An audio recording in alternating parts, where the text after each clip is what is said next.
Picture this. A brand new Airbus A310 cruising over the vast Siberian wilderness. In the cockpit, a seasoned pilot proudly shows his teenage children the sophisticated controls of the aircraft. In moments, what begins as a father's innocent display of professional pride will spiral into a nightmare. The plane begins to bank mysteriously. Warning lights flash. Confusion turns to panic as the pilots realize they've lost control of the aircraft. We're about to experience what happens when the fundamental rules of aviation safety are broken, with catastrophic consequences. So stow your tray tables, fasten your seatbelts, and prepare for some extreme turbulence, because this is Final Boarding Call. Hello and welcome to Final Boarding Call. I'm your disaster-obsessed host, Alice. And I am the not quite so obsessed homebody husband. Slightly less obsessed. Zach. All right, before we dive in, a quick reminder to our listeners, please rate, review, and subscribe wherever you get your podcasts. We'll make stickers, and if you write a review in, we will send you a Final Boarding Call sticker. I think that would be really cool. So, absolutely. Heck yeah, brother. I really didn't know what to expect with starting all of this stuff. Yeah, because it's a pain in the ass. No, I just mean with listeners. I wasn't sure if it was just going to be something that we were recording and was technically out there, but I wasn't sure it was actually going to really get listened to. That's fair. People love disaster, I suppose. You can't take your eyes off a train crash. Plane crash. Sure. Okay, all right, here we go. This episode is based on an air crash investigation episode. This is season 3, episode 10, titled Kid in the Cockpit. It is an excellent one. They did a great job covering it. I'm going to put out a little bit of a feeler, a little bit of a guess, all right? Now, we know the basic premise from the intro. Mm-hmm. I am going to guess that this 15-year-old son in there was looking at the buttons, obviously has no idea what's going on, and accidentally hit a button that just completely killed an engine. That's a hell of a prediction. He just flipped a switch and an engine just totally shut down. Yeah. Okay. And that is going to cause the plane to suddenly be dramatically pulling to one side because it doesn't have any thrust, then helping it angle down. I don't know. That's my thoughts. And if I'm correct, I get Snickers. Something. Okay, here we go. March 22nd, 1994. Zach and I are wee babies, but we are alive. For 15-year-old Eldar Kondrinsky, this is a day he's been waiting for. His first trip abroad. He is excitedly packing his things, making sure that he has all of his gadgets for the long journey ahead. I don't know what kind of gadgets you had in 94. Tamagotchi, packed. Hit clips, packed. No, hit clips may have been early 2000s. Walkman, packed. Was Hit Clips the ones that it was like 15 seconds of a song you like? Yes, and it was like $10. It was very expensive, and you got approximately 15 seconds of a song. I loved them. I had so many. And I would play them when I was walking to the school bus, and I'd have to rotate through them so fast because you only get 15 seconds. I'm going to be terrible. honest, that was something that my parents would have never purchased for me. It's so dumb. It's terrible. Anyway, he's got his gadgets. Let's not judge him, okay? He's 15. Gadgets. Eldar isn't just any Russian teenager. His father, Yaroslav Kondrinsky, is an elite pilot for Aeroflot, Russia's national airline. That is a prestigious position that comes with very special privileges, including discounted family travel once a year. Captain Kondrinsky is planning to take his children, Eldar, and his 13-year-old daughter, Jana, on a 4-day vacation to Hong Kong. Their mother will see them off at the airport, but she actually isn't coming on the trip. She gets a vacation. That's more Her of a vacation vacation than is the kids taking a vacation, probably yeah. are getting. Yes, truly. Another Aeroflot captain, Vladimir Makarov, a friend of the family, is also taking the same flight to Hong Kong. He's going to help keep an eye on the kids during the journey. To understand the context of this flight, we really need to take a step back and look at Russia in the early 1990s. So this is a nation that is in dramatic transition. The Soviet Union had collapsed only 3 years earlier, which is really crazy to think about, right? Like 1994 and the Soviet Union only collapsed 3 years ago. It feels like that happened 1,000 years ago, and it happened when we were born. It's like nuts. And old. Yeah, Russia was really struggling to establish itself in the global economy. So the country was embracing capitalism, opening its doors to the world. It was eager to shed this bad boy Soviet era image. Hence, a state-of-the-art airline. So it's undergoing major transformation as well. It was really known for an aging Soviet fleet, questionable safety practices, but in light of the new Russian image, it also wanted to kind of shed its ugly skin and put on something new and exciting. So, as part of this effort, Aeroflot had purchased 5 brand new Airbus A310-300 aircraft from European manufacturer Airbus Industries. The cost of these planes per plane, guess, Zach. All right. It is $1994. How many people can it carry?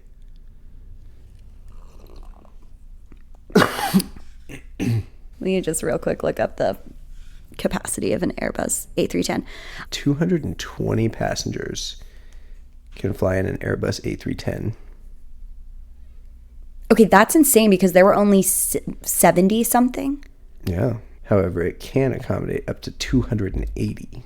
Okay, that's insane. This plane was empty. Everybody got a row. Anywhere you wanted. Literally everybody got their own row. Okay, so knowing that this thing is Huge. megalodon sized, just All right, huge. so we're talking 90s money. I'm going to guess somewhere around $3 million. $70 million. $70 million? 70. Is that in today's money or is that? That's in then money. Wow. $70 million. That's what they paid in 1994. And they bought 5 of them. That's a commitment. Yeah. You better be ready to fly some planes. Holy crap. Okay. These state-of-the-art jets represented a technological leap forward. Unlike the Soviet-built planes that Russian pilots were accustomed to, the A310 was a fully computerized aircraft, sophisticated autopilot systems, advanced safety features. Obviously, at 70 mil, this is like the Rolls-Royce of aircrafts. Mm-hmm. It could fly 3 times farther than Russia's largest passenger aircraft. So it opened up long-haul routes to Asia and beyond. Aeroflot created a special division called Russian International Airlines specifically for these new Airbus planes. Now, what I'm about to describe will sound exactly like the movie Top Gun, except instead of fighter jets, it's commercial aircraft. But for this new division of the airline, they selected the best pilots to be an elite corps. These are veterans that have thousands of flying hours and impeccable safety records. And they were trained directly from Airbus in France. So they went to like Airbus boot camp. They went to Top Gun. Okay. The best of the best. Fair enough. What I'm trying to communicate, folks, is that they are not messing around. Russia is fully invested in this new transformation. So our captains are obviously part of this elite group of trained pilots to fly these planes. So there was an interview that happened in the documentary that I watched. And they interviewed a colleague of Kadrinsky, and he said, quote, The airline had around 3,000 pilots at that time. Only 16 were selected to be trained on the A310. That is top tier of all. That's incredible. So 16 out of 3,000 made it to this training. The transition was not easy. The Airbus technology was so dramatically different from the Russian planes that these pilots had flown for decades. But pilots like Kudrinsky and Makarov worked really hard. We're so sorry, folks. We're on the road again right now. And can't stop, won't stop. Here we are, and there's a train passing by our hotel. Lots of trains. You're going to hear them more. Yes. We are in La Junta, Colorado. It's actually our first race weekend.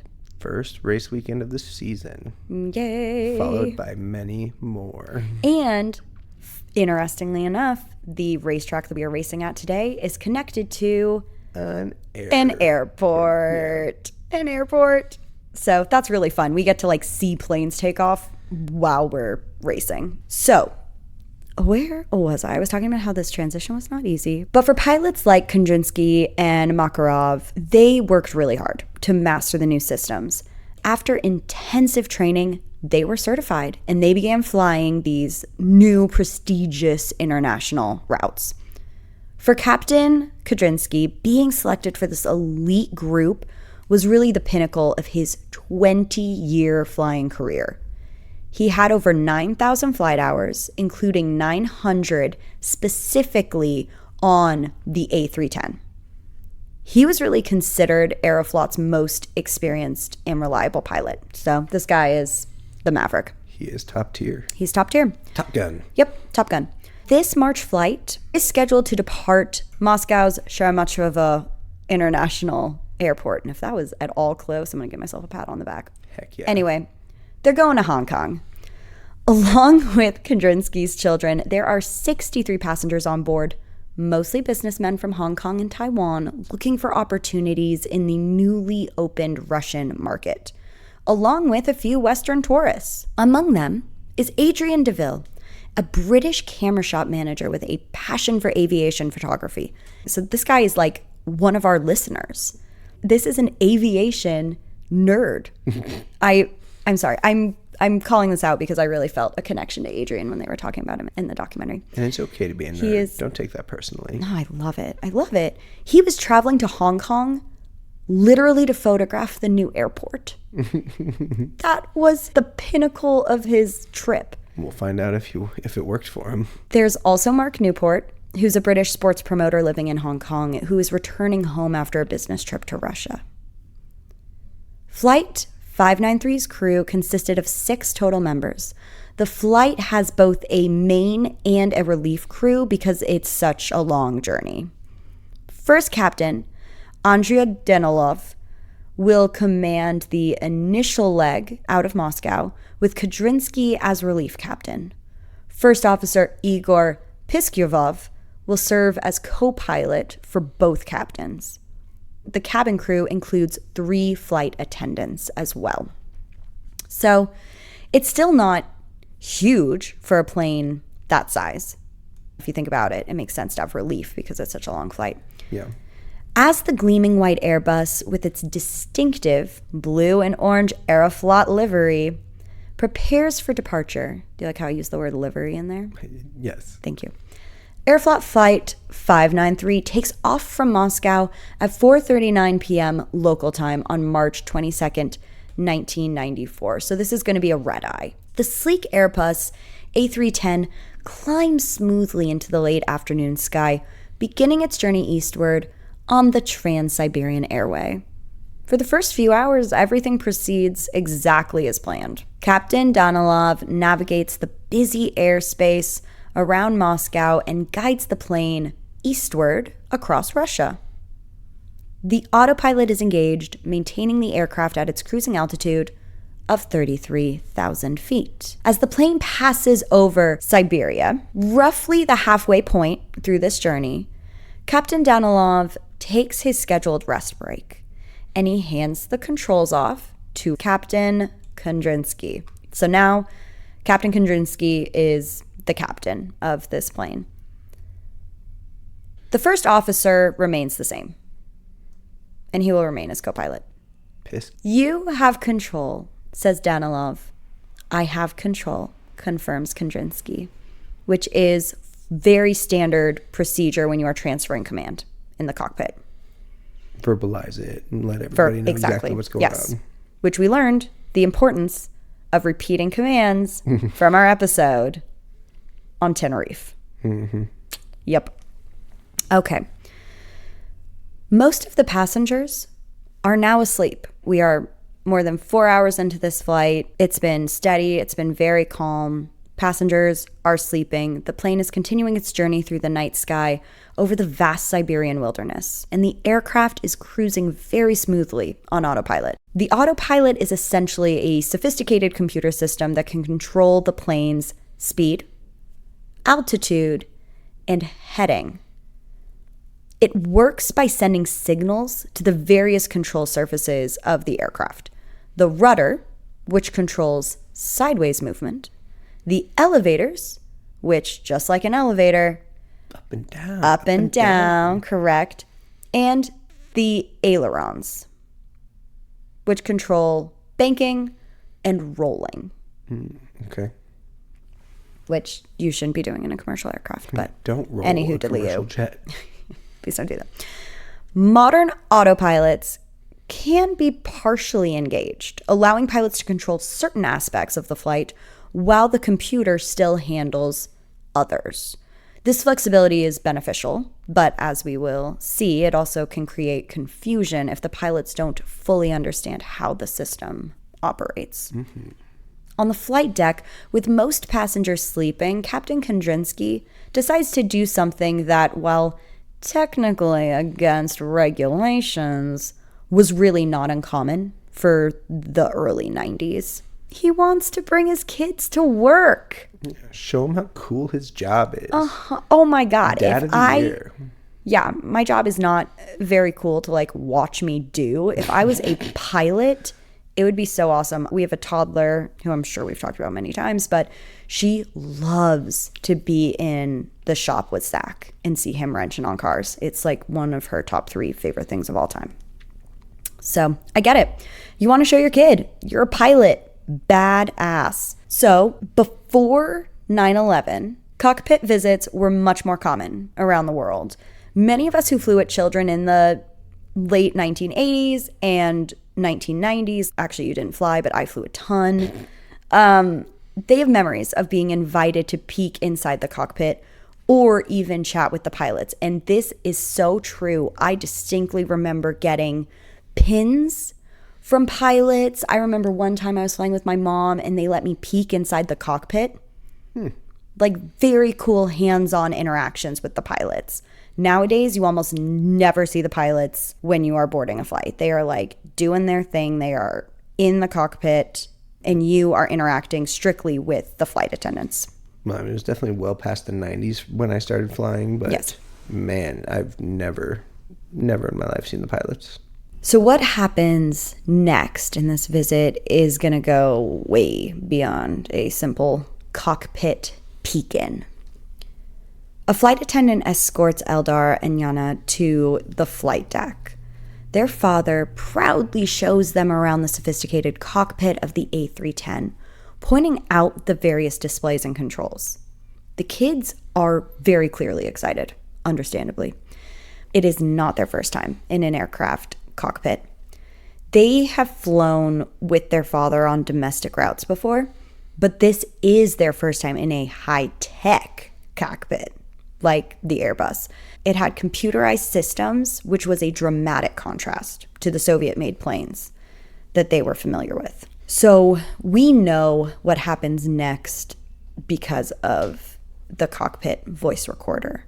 Captain Kudrinsky asks his daughter, "Would you like to sit in my seat?" And Yana hesitantly agrees, and her father helps her into the captain's chair. "Can I turn it?" she asks, referring to the control column, essentially the steering wheel of the aircraft. And her dad responds, "Yes, a little bit." So Kudrinsky is extremely careful. He knows that the autopilot is engaged and will resist any attempts to manually control the plane. What he does next is subtle but very significant. He turns a knob on the autopilot panel called the heading select knob, which tells the autopilot to execute a very gentle left turn. As the plane begins to bank slightly, it's fun. Yana feels like she's controlling the aircraft, but in reality, it's really her dad that just turned a switch a little bit, and the autopilot kind of maneuvered this gentle banked turn. Autopilot says, yes. Yeah, okay. It's fun. It's cute. It's like a little trick. And Yana totally calls him out on it. She even says, "It was you who turned the plane." After a few minutes, Kudrinsky returns the aircraft to its original position and helps Yana out of the seat because it's her brother's turn. So Eldar eagerly takes the captain's seat. Folks, this is a 15-year-old boy with the chance to sit in a pilot's seat. And kids can't help but to touch everything. I mean, this kid is pumped. Like, this is the age in America where you get your permit. He's so excited. So he immediately grips the control column. He's got no reservations like his sister. So Kudrinsky asks him, "If you turn to the left, where will the plane go?" "Left," responds Elder. "Correct," confirms his father. Technically, his dad said right, but that's a little confusing. "Look out to the left, watching for the ground when we're turning." So Eldar tries to turn it to the left, the control column. But unlike his sister's experience, no maneuver happens. And that's because Kudrinsky hasn't adjusted the autopilot to create the illusion of the control. The column feels stiff and it's resistant to Eldar's motions because the autopilot is actually working to maintain the plane's programmed course. So the autopilot's saying resistant, no. Just like it's supposed to be. Correct. Eldar pushes harder against the resistance because he wants to be able to control the plane because he's 15 years old. What no one in the cockpit realizes is that on the A310, applying force to the control column for a certain period, 30 seconds, doesn't get ignored by the autopilot. It actually causes the autopilot to partially disconnect. Surrendering control of the ailerons, the wing surfaces that control the banking, but it continues to control the other aspects of flying. So now the control of banking is in the hands of a 15-year-old. This design feature was intended to give pilots an emergency override, but it comes with a critical drawback. There's no audible warning when this partial disconnect happens. Only a small visual indicator that's very easy to miss in a distracting cockpit. No distractions. And yeah, they've got all the distractions. There are 2 kids. It's very fun. It's bustling. Our captains miss the indicator light. Neither Kudrinsky nor the first officer notice that by applying steady pressure to the controls, Eldar has inadvertently disconnected a crucial part of the autopilot system. Now, without anyone realizing it, 15-year-old Eldar is controlling the bank angle of a passenger jet carrying 75 people over Siberia. What happens next is going to unfold in only 4 minutes and 30 seconds. From a cruising altitude of 32,000 feet. Yes. With the autopilot partially disconnected and no one aware of it, Aeroflight 593 begins a gentle roll to the right. At first, it's barely perceptible. Eldar is actually the first to notice something unusual. "Why is it turning?" he asks. "Is it turning by itself?" "Yes, it is," his father responds, puzzled. Except they think the autopilot's still on, so it's supposed to do that. The plane is now banking at an increasing angle, but confusion reigns on the flight deck. Captain Kudrinsky and First Officer Piskaryov are baffled because as far as they know, the autopilot should be maintaining their course. Captain Makarov, who is also in the cockpit visiting, offers an explanation. "We've gone into a zone, a holding pattern." Now we know about holding patterns. right, from some of our other episodes. What he means is that he thinks the plane has entered a programmed holding pattern, which is a circular route aircraft sometimes fly while they are waiting to land at busy airports. This is what happened in our Helios episode, where the plane was just circling above until it ran out of gas. Till it ran out of gas. Spoiler alert on that one. This seems to make sense when they notice an arc appearing on their navigation display that resembled the pattern of a holding zone. But they're flying over remote Siberia. They are thousands of miles away from any airport where they might need to hold. The arc that they're seeing is actually the plane's own turning path being traced on the display. This misinterpretation costs them precious seconds of reaction time. As the bank angle increases, the situation rapidly deteriorates. When a plane banks steeply, it can't maintain altitude without increasing power. So think of a car trying to climb a hill. The autopilot is still controlling the pitch and power, and it attempts to compensate by raising the nose and increasing thrust. But these adjustments aren't enough to counter the increasingly steep bank. Yeah, I would say that's fairly clear. Okay. The car, you're driving a manual car. Correct. Uphill with cruise control on. Yeah. So it is trying to maintain the speed, but it can't drop a gear on its own because it's a manual gearbox. Mm-hmm. So RPMs are just dropping, and it can't possibly do enough to continue that speed. That's exactly it. By the time the bank angle reaches 45 degrees, which is way steeper That's a sharp turn. than commercial aircraft normally operate, warning signs begin to appear. Parts of the flight control display go dark, indicating that the plane is beyond its normal operating parameters. What's wrong? Someone asks. Nothing, Piskaryov responds, still not grasping the severity of this situation.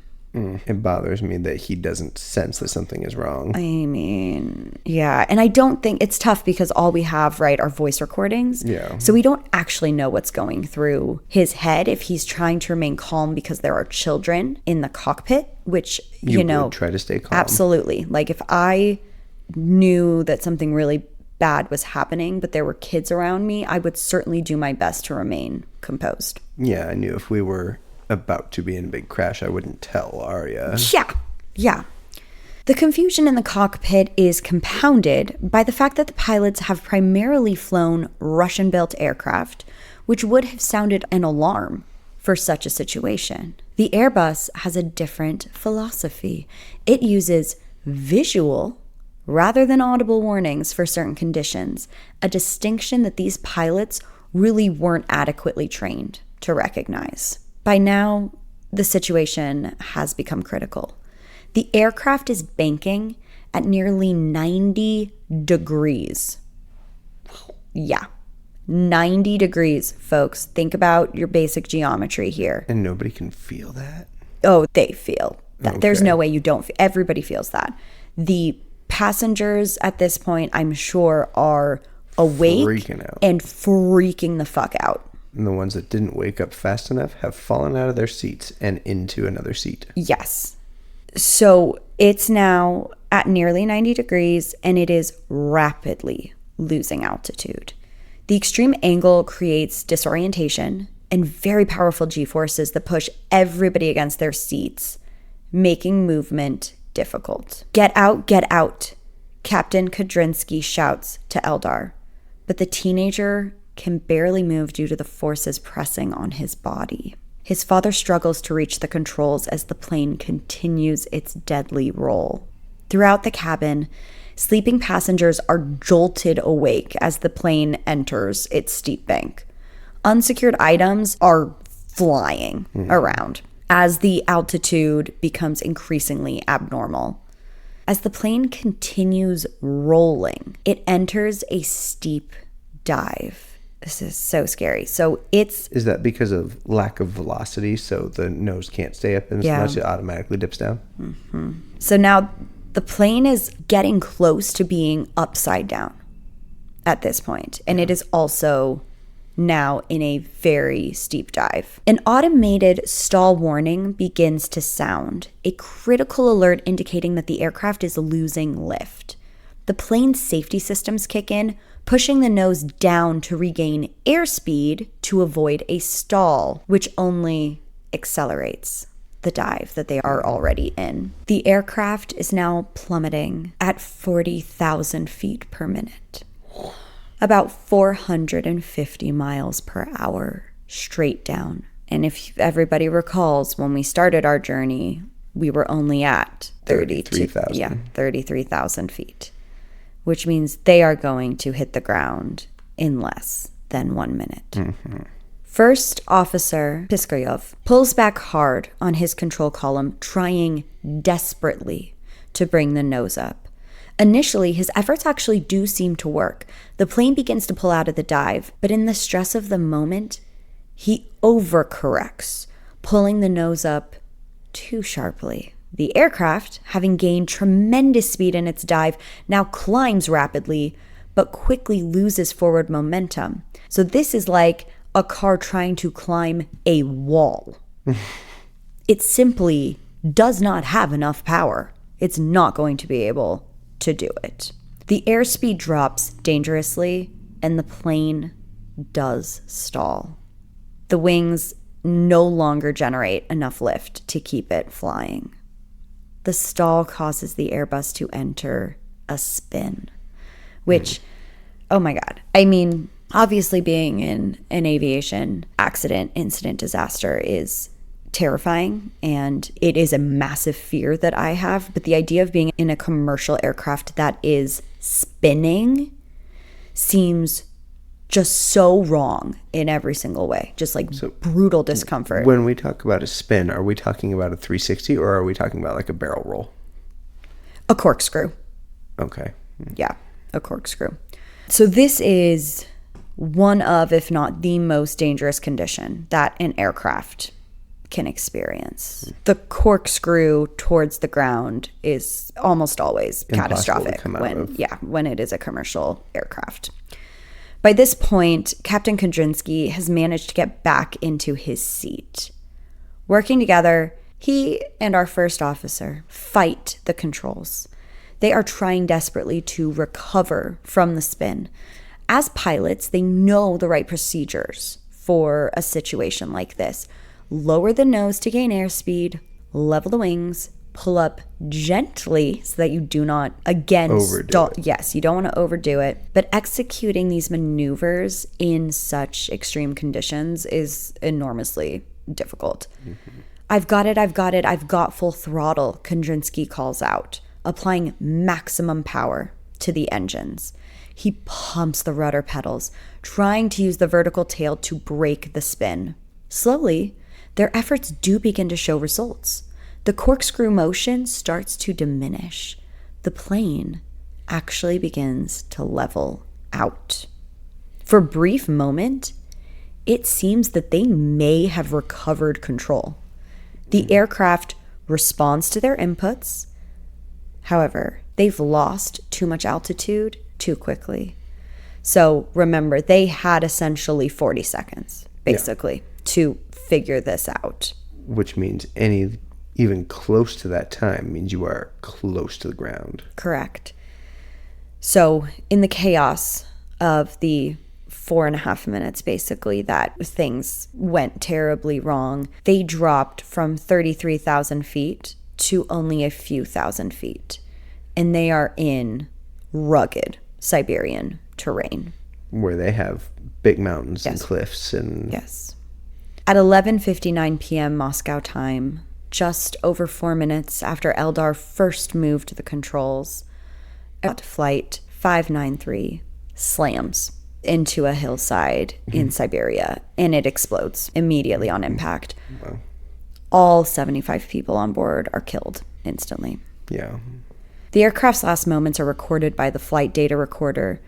The final words captured on the cockpit voice recorder are the frantic efforts of the pilots trying to save their aircraft, their passengers, their children.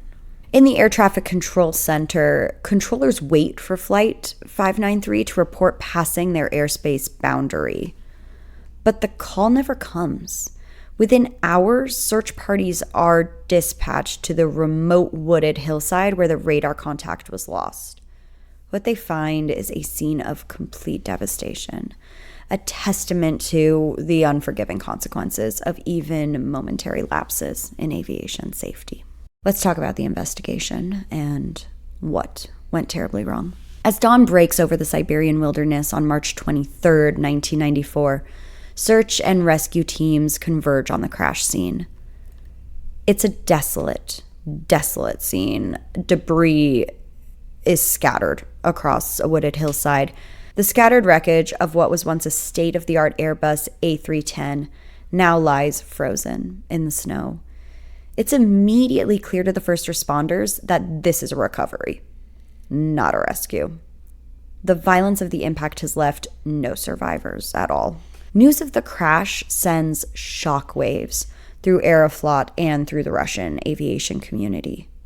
How could one of the newest, most advanced aircraft, piloted by the best pilots, the best of the best, fall out of the sky? Because that is what it looked like happened. Yeah, it happened so fast. It looks like it just dropped out of the sky. Initially, speculation in the Russian media suggests a terrorist attack. After all, Russia in the early 1990s was experiencing very significant political instability. They were hated, for sure. Yes, for sure. But investigators are not jumping to conclusions. Their focus is on recovering crucial evidence, including the black box. Outstanding. The flight data recorder and the cockpit voice recorder. Yes. These devices, which are, what color are they, Zach? Were they blue? They're bright orange. Orange. That's what They are bright orange, which makes them easier to find in wreckage. There is a method to the madness. They are designed to withstand extreme conditions. The flight data recorder logs hundreds of parameters about the aircraft's performance, while the cockpit voice recorder captures all sounds and conversations on the flight deck. The Russian government assigns Chief Accident Investigator Ivan Mishkaevsky. I'm going to call him Mishkaevsky, or I'll just call him Ivan. Chief Accident Investigator Ivan. He is going to lead the inquiry. Initial examination of the crash site offers puzzling clues. Unbroken bottles of champagne. A flight attendant found wearing an oxygen mask. And most strangely, the body of at least one child thrown into the cockpit area. The recovered flight data recorder indicates that the engines were running normally when the aircraft hit the ground, ruling out engine failure as a cause. But Ivan needs expert help to fully understand what happened to the sophisticated Western-built aircraft. He turns to Vladimir Buyakov, an experienced test pilot and crash investigator at Moscow's Gromov Institute. So Vladimir is particularly well qualified for this investigation because he had been directly involved in testing and certifying the A310 before the Russians purchased it. Because of the fate of this plane, the fate of this airline, my first reaction was shock. That is what he said. That's a quote. I remember spending a sleepless night distraught and trying to figure out what might have happened. So he's invested. Let's see what he figures out.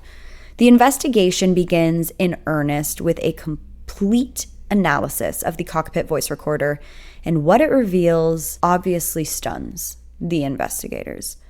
They hear Captain Kondrinsky inviting his children into the cockpit and allowing them to sit in his seat and handle the controls of the aircraft. Frowned upon. It's a choice. Can I turn this? They hear Eldar ask. Yes, but if you turn it to the left, where will the plane go? His father responds. To the left. Yeah. The recording continues, capturing the growing confusion as the plane begins its uncommanded turn, and obviously the subsequent loss of control, the desperate struggle of the pilots to recover the aircraft in its final moments. For investigators, this revelation is shocking. Not only were there unauthorized persons in the cockpit, but a child had been allowed to sit in the controls of a passenger aircraft in flight. This is a serious violation of safety protocols. But the children's presence alone does not equal airplane crash. No. Right? It is weird that the kids are in the cockpit, but that is not the direct cause of this plane going down. And they need to figure out what on earth happens. The breakthrough comes when our investigator discovers that approximately 2.5 minutes before the crash, while Eldar was at the controls, the autopilot partially disconnected. This is really that aha moment. To confirm his theory, he travels to Airbus headquarters in France to reconstruct the incident on a flight simulator. Using information from the flight data recorder, he meticulously recreates Eldar's actions at the controls. What he discovers is really alarming. When Eldar applied sustained pressure to the control column, it caused the autopilot to disconnect from the part of the autopilot that controls banking. The control surfaces that manage the aircraft's banking and rolling motions were disconnected, and it happened without any warning to the pilots. So what they figured out is obviously if you hold it long enough, it turns off. It turns off, which is really critical information for pilots to have, and they did not know that. Yeah, I would think that if the pilot knew it could just shut itself off, he probably wouldn't have let his children sit in there pushing against it for so long, or sit in there at all. 100%. The Russian pilots, trained primarily on Soviet aircraft, were unaware of this characteristic. Their Russian planes, like we said before, had alarms when things like this would have happened. And nothing beeped at them and said, this is not good. No, it only had that small visual indicator that went undetected. So the investigation also reveals why the crew misinterpreted the situation once the plane began turning. When they saw the arc appearing on the navigation display, they thought that they had somehow entered the holding pattern. So this misunderstanding, thinking that the computer was just executing a program maneuver rather than the controls of a 15-year-old, caused them to not panic. They should have been panicking. Immediately. Immediate panic. Once the bank angle became too steep, the aircraft did lose altitude. It began the dive. It stalled. They tried to save it. It entered the corkscrew and ultimately ended up crashing into a hillside. The investigation concludes that while the immediate cause of the accident was Eldar's inadvertent disengagement of part of the autopilot, there were many other factors that contributed to the disaster. First, the fact that he was in the captain's seat. Yeah. He was piloting a plane, autopilot on or not. He should not have been in that seat. Second is the pilot's unfamiliarity with the specific characteristics of this plane and how, even though there's no audible warning, there is a visual warning, and they were not aware of that. Third was their misinterpretation of the situation, which caused them to not react properly. Had they reacted and corrected it, this plane would not have crashed. And finally, their difficulty in executing the proper recovery techniques once the aircraft entered extreme altitudes beyond the normal flight envelope. So, as investigators would later observe, it was not the crew's fault, but really their misfortune.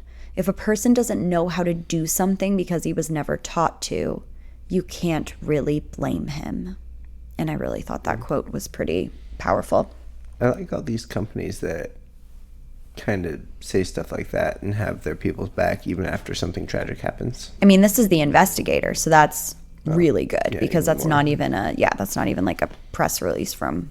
But genuinely, the training Aeroflot. just seems so poor. Like, to not understand what the warning system is just a huge oversight. I know it's pretty wild because they literally went to a boot camp, but it feels like that boot camp didn't quite do The boot camp taught them the things that they know. Like, you're going to fly the plane. Yeah. Obviously. Yeah. It feels like it did not cover the critical information.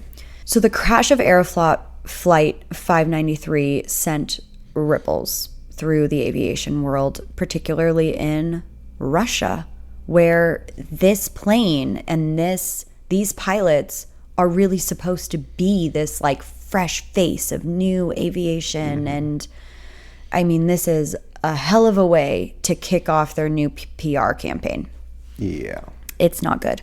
And obviously, and far more tragically, the families of the 75 victims. The revelation that the crash had been caused by such a preventable series of events, beginning with the captain allowing his children to handle the controls. Many of them felt anger alongside grief because this was such a preventable incident.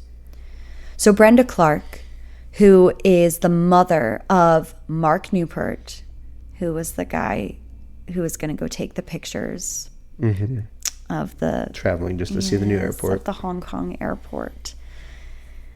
She said, "What I objected to was the way we were treated by Aeroflot after the accident.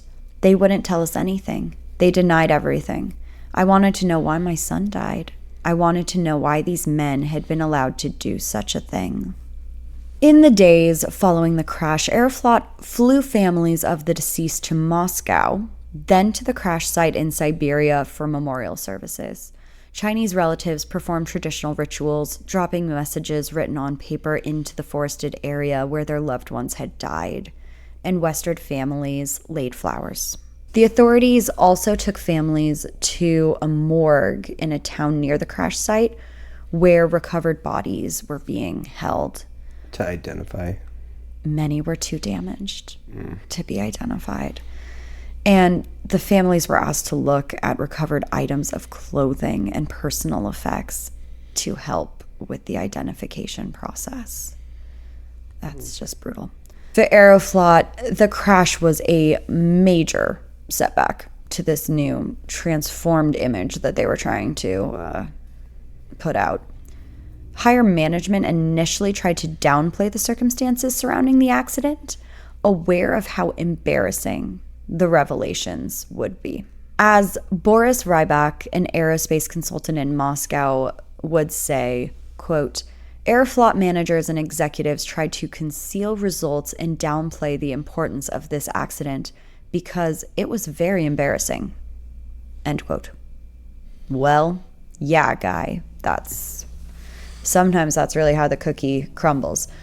The crash also raised serious questions for Airbus because while there shouldn't have been children in the cockpit, there also probably shouldn't be a random disengagement feature of your autopilot that doesn't have a really good signal. Yeah, I don't know. It's also the same way for cars in cruise control. Like, tapping the brake pedal disengages the cruise because if you need to slow down, you see something before a car can see something. That's even with the brand new stuff that has the radar for all the other cars in traffic. That's fair. Well, let's talk about some changes that happened. In the aftermath of the accident, several significant changes were implemented in aviation practices. First, cockpit access became much more restricted. So while the complete lockdown of cockpits would come later, following 9/11, the accident accelerated the trend towards limiting cockpit visits, especially during critical phases of flight. It tracks. Yeah. If you're going to have people in the cockpit, do it before the plane is in the air. A. Second, Airbus did review the autopilot system and the warning indicators.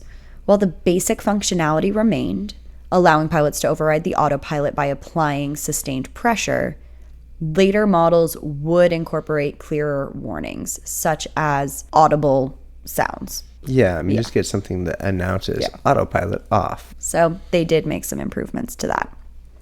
Third, airlines around the world would strengthen their pilot training programs, particularly for crews transitioning to aircraft with different control philosophies.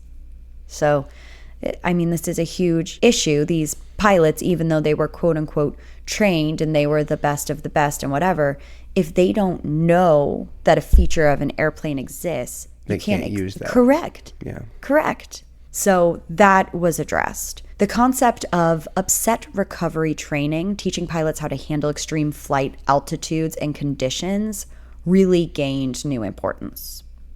That's fair. Yeah. The crash of Flight 593 came during a troubling period of aviation safety. In 1994, the same year as this accident, a series of crashes in the United States raised questions about how commercial pilots handle upset situations, conditions where aircraft find themselves in extreme altitudes beyond normal flight parameters. So there were a bunch of crashes that happened in the United States, and we will actually end up covering most of those, if not all of them. At some point, we run out of stories. We got to cover them all. Oh, we will not run out of stories. That's one thing where it's like a murder podcast. You don't run out of murders. And believe it or not, we will not run out of plane crashes or incidents. Well, I would say that there's probably more murders in the world than there are plane crashes. Yes, but as you keep reminding me, we don't just do plane crashes. We do trains. We do cars. We do planes, trains, paragliding. automobiles. We do yachts. Yacht. Within a year, the industry had begun offering a specialized upset recovery training, teaching pilots skills to handle extreme situations like the one that developed on Flight 593. While this training was initiated in response to several incidents, the lessons from the Aeroflot crash were incorporated into these programs. The victims of Flight 593 are buried in various locations based on their nationalities and their families' wishes. Those who couldn't be identified, 22 bodies in total, were cremated together by the Russian authorities. 22 people, just like people know that they never identified their people, so they're gone. But they just know they're somewhere in this 22. It's horrible. The crew of the Airbus, Captain Kondrinsky, First Officer Piskoryov, and First Captain Danilov, are buried in a cemetery in Moscow, in a section reserved for heroes alongside the firefighters who died at the Chernobyl nuclear plant. Elder and Yana Kondrinsky lie next to their father. Looking back at this tragedy, aviation experts see it as a powerful example of how multiple factors can align to create disaster. Zach, what is that theory called? The Swiss cheese theory. Swiss cheese theory. It's the Swiss cheese theory. When a bunch of random things all line up, like if you stack multiple slices of Swiss cheese, and then there happens to be one where it goes all the way through. Like there's all the one way through whole. like 18 pieces. Yes, correct. That is the Swiss cheese theory, and that is exactly what happened here. The legacy of Flight 593 lives on in the procedures and trainings that help keep flying safe today. The absolute prohibition against unauthorized personnel handling the aircraft controls has really become one of aviation's golden rules. Mm-hmm. If it ain't yours, don't touch it. You don't touch it. You don't touch it. No matter how routine a flight may seem, how experienced a crew might be, the rules exist because the consequences of breaking them, even briefly, can be catastrophic. I am such a rule follower. Yes, it's why I do road racing, because I like rigid, black and white told how she's rules. allowed to do things. Yes. I like that. I don't. Yeah, I know. And that's why you're a drifter. All right, Zach. That is our story for today. What do you think? I told you it was a crazy one. It is a crazy one. As we always talk about, there's a good that comes out of all of these because it keeps travel safer now. Being a dad, I feel terrible for, one, the mom being the only one left in the family. But also, I can't imagine the dad's thoughts about his family when he knows that this plane is going down. I guess he didn't necessarily know it was going down. They thought they saved it, and then they hit the side of a hill, basically. I don't know. There's a lot to unpack there. I thought this one would hit a little extra hard because you're a dad, and this is really... Also a daddy. And this is really a story about a dad who was just trying to do something really cool with his kids, something that no kids get to do ever. Yeah. And it just ended so badly. I am curious. Yeah, no, please go. Let's talk about if what was the media like surrounding that captain. Obviously, people were upset, and there were people mad. saying, hey, they shouldn't have ever had kids in there. But I'm curious, was there a lot of like hatred towards that mother? Was the airline sued like crazy? Oh, it's rattles interesting. off in my brain. For sure. And there were lawsuits and settlements involved in this. So the relatives of the victims, including those from Hong Kong, they did initiate a lawsuit against Aeroflot. And they wanted compensation for the death of their loved ones, understandably. Yeah. So at least 25 families were represented in legal actions. The lawsuits timed to meet the 2-year statute of limitations for such claims. Yeah. Sue, get your money. The family sought compensation above the Warsaw Convention cap, which was at the time $20,000. So they argued that the circumstances, specifically the fact that a child basically crashed this plane, warranted higher damages. One noticeable case is Lamb versus Aeroflot, in which the plaintiff, who lost her husband in the crash, seeked over $10 million, which is obviously a lot more than the cap of $20,000. Maybe I'll do a deep dive at some point on the cap and why that exists. I don't know if that is like to protect airlines from, probably from going bankrupt. Out too much money. Exactly. Picture if it was $10 million per person, and you're paying out to 78 families if every person was unrelated. Yeah, but, I mean, that would absolutely be... That's a quarter full plane, and... Yeah, that's a 100%. Lot of dollars. Yes. So it can absolutely bankrupt a $1 billion company. Yeah. Yes, an entire airline, especially one that's a little bit smaller.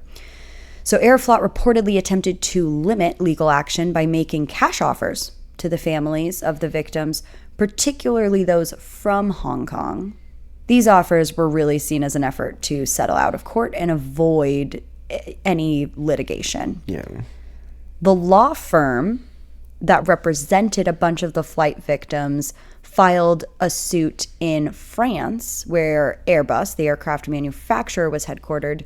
The families that they represented ultimately obtained substantial economic recoveries through settlements, although the specific terms and amounts are not provided. Yeah, I suppose that would have been another one of the questions. Like, we know that it was the pilot and his children. Like, that is the main source of this. But it really bothers me, the lack of training. Like, they were taught how to fly a plane. They already know how to fly a plane. Teach them all the logistical stuff about this plane. I'll just give like a quick overview of, I don't know if this is all of them, but this is the ones at least that were listed in my research. So there is the woman who lost her husband, and she specifically went after Aeroflot in the US was the jurisdiction, and she sought $10 million in damages, a little bit over that technically. Then there was a lawsuit by the Hong Kong families. This was in UK or Hong Kong courts. There was conflicting information there. And this was settled, but there was not a confirmation of how much that was for. Correct. There was another class action lawsuit with multiple victims. So this was that like big group one. And they went after both Aeroflot and Airbus. And this was in France. This was settled. I'm glad Airbus had to pay out something because I do feel not a large, but still feels large portion of that blame is on them because the pilots didn't know that they should be looking for something. How do you just not know that? I don't know.